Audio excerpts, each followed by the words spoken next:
國民黨主席鄭麗文4月7日率團訪問中國，行前連續釋出2支影片，強調不要戰爭，只要和平，更宣稱有和平才能躺平。真的嗎？今天我們就來談談這個被過度美化的詞“和平”。在討論兩岸關係時，我們常聽到一種說法：唯有統一才有和平。這聽起來像是一個終極答案，能讓所有紛爭畫下完美句點。但這個所謂的最終和平，有沒有可能只是一個巨大的陷阱？在開始對話前，我想請你先記住這3句話：統一不等於和平，協統不等於正當性，神話永遠無法取代制度。回顧歷史，所謂的統一幾乎都是靠戰爭打出來的。戰爭結束，完成統一後，真的就和平了嗎？當強權用暴力制造出一種安靜，勝利者規定人民必須遵守秩序，並將這種絕對服從包裝成太平盛世時，那不叫和平，那只是戰爭的休止符，而不是長久和平的序曲。最殘酷的例子就是前南斯拉夫的解體。在鐵托時代，強權鐵腕壓制了一切。南斯拉夫看起來既統一又和平，但問題解決了嗎？並沒有，它只是把複雜的民族與宗教矛盾硬生生地冷凍起來。當強權消失，中央政府鬆動時，過去被壓抑的怨恨立刻像火山爆發，引發了極其血腥的內戰。事實證明，統一沒有解決根本問題，它只是延後了一場規模更大的爆炸。接着，我們來談談炎黃子孫這套話術。中共常宣稱台灣人與中國人同屬炎黃子孫。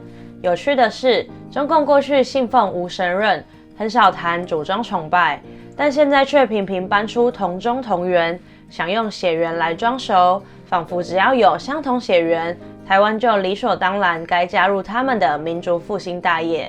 但事實上，這套說法在科學與歷史上都站不住腳。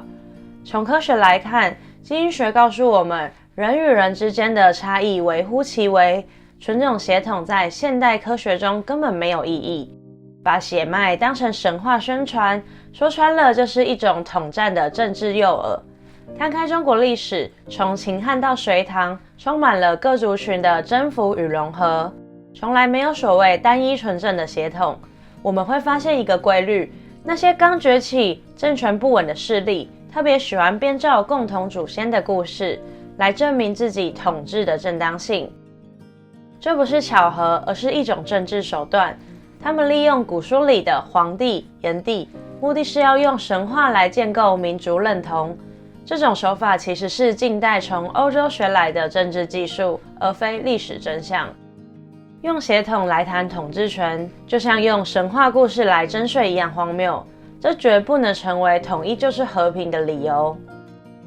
我們再回頭看那句被講爛的話術：“天下當要定於一。”其實孟子早就說過：“以仁政安定天下，而非以一人專制統御萬民。”真正能讓天下安定的是仁政與優良的制度，而不是靠獨裁者來掌控所有人。當你把統一視為和平的唯一條件時，終點往往不是真正的安定，而是集權統治與絕對服從；不是安寧，而是被迫晉升。如果和平的代價是交出自由與權利，那其實我們是在捨棄真正能帶來長久和平的制度根基。即使是沒有戰火的統一，也需要漫長的時間來治癒傷痕。兩德統一被視為相對成功的案例，但至今仍留下了數十年的統一創傷。東西德之間巨大的經濟差異與東德人的二等公民感，都證明了統一僅提供政治穩定，但真正的和平需要的是人性上的和解與制度上的保障。真正的和平不只是沒有戰爭，更要消除政治壓迫、經濟不平等與文化歧視等結構性暴力。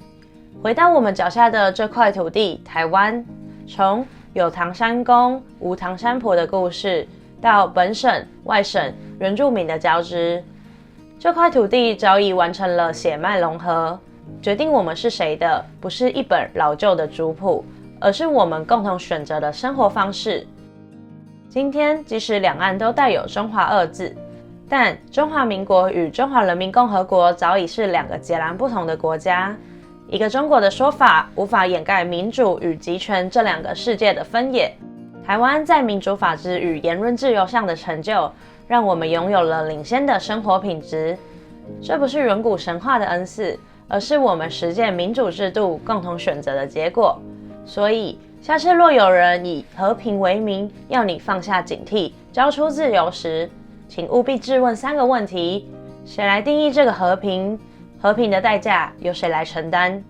你現在的選擇能否保證你明天依然擁有尊嚴與權利？我們必須堅定地告訴自己，統一不等於和平，協統無法證明政治的正當性。只有在自由與法治下的公民社會，才能孕育出長久的和平。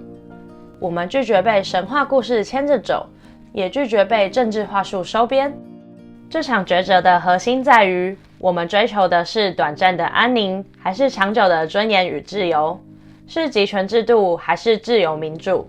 讓我們保持清醒與勇氣，守護這個不是靠征服，而是靠全民共識所建立起來的和平。你的看法是什麼呢？你認為統一真的能帶來和平嗎？歡迎在下方留言，跟我分享你的想法。